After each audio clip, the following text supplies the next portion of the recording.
The World Bank fully recognises the crucial role of accountability and integrity in development, and in particular the unique contributions and perspectives that supreme audit institutions bring to public accountability, integrity and governance issues.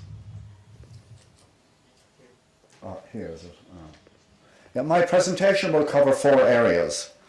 I'll refer to poverty alleviation and the importance of this issue, accountability for global aid flows, developing capacity in public financial management, and in particular, supreme audit institutions, and then finally the importance of partnering more effectively for development results.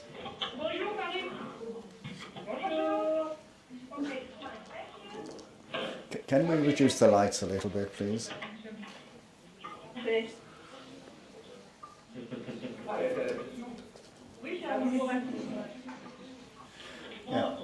Yeah, fighting poverty is a global challenge and a very daunting task.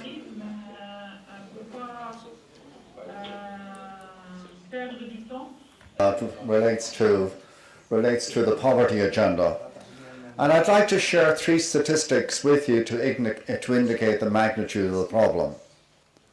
More than 1 billion people go to bed hungry every night. As we speak, the number of people living in poverty is increasing at the rate of 68 persons per minute. And perhaps surprisingly to many of you, 70% of the world's poor live in middle-income countries.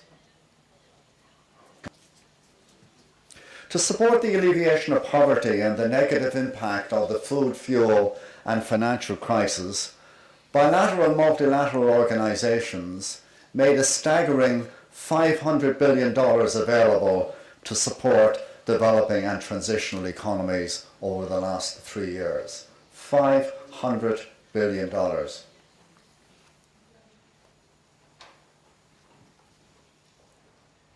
The World Bank has been addressing the development challenges posed by the financial fuel and food crisis in the context of our vision, which is articulated by the President, is to contribute to an inclusive and sustainable globalization. And I'd like to come back to the word inclusive a little bit later because I believe it's very important in the context of Iraq and all developing and transitional economies. To overcome poverty, to enhance growth with care for the environment, and to create individual opportunity and hope. What do these words of the President actually convert to in practice? Well, in practice, the bottom line is that over the last 3 years, the World Bank has made approximately $200 billion available to support the financial, food, and fuel crisis.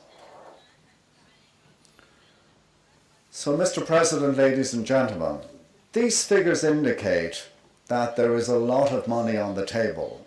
And this is just money from the donor community. And in many countries, funds available from the donor community constitute just a fraction of the overall government income and expenditure. For example, in Brazil, even though we provide money to Brazil, the World Bank's contribution is 0.3% of their budget. And one can look at countries like India and China, where we are making lots of money available, but in relative terms it is still very, very small.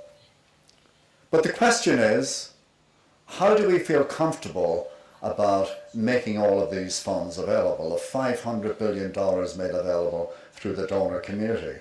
The donors are accountable back in their own countries to their own parliaments and to their own taxpayers. Hence, they need some comfort and assurance that the money provided is going to be used for the intended purposes.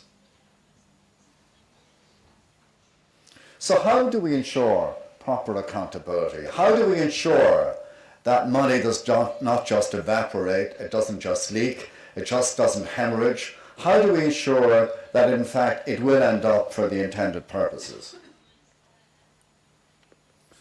Well, it's imperative that we have strong, robust public financial management systems in place to ensure that governments are held accountable for using resources economically, efficiently, and effectively for intended purposes. Hence, the World Bank believes that we should strive to strengthen rather than bypass country systems, in part because better national institutions are the more effective and long-term solution to governance and corruption challenges and to mitigating fiduciary risk. Not surprisingly, therefore, through the Accra Agenda for Action, through the Paris Declaration, and in Busan last week, and I'll talk a little bit more about